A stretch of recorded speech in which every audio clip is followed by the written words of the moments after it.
I want to show you the templates I use and recommend. I have 3 gemstone templates. The first one is from Matte, called template number 1. It features various sizes and shapes of gemstones, mostly in small and medium size.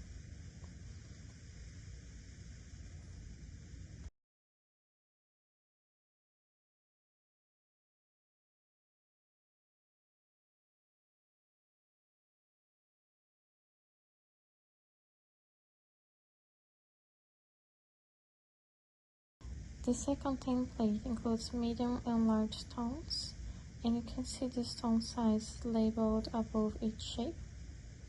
This one is from Timely, which I bought online from their website, and it's called is T7771.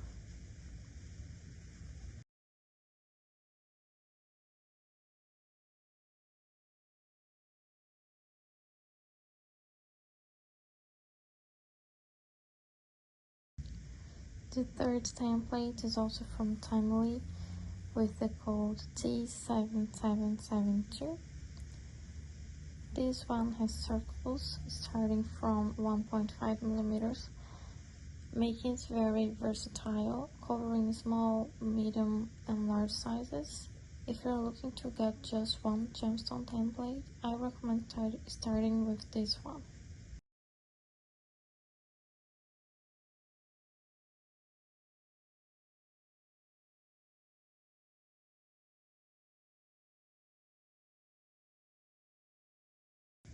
Next, I have a circle template, which is very useful. It covers a range of sizes from very small to large. The code for this template is R40 from Web Design. Finally, there is the Ellipse template, which helps with drawing from a 3D perspective. Its code is 1267I from Pinkit.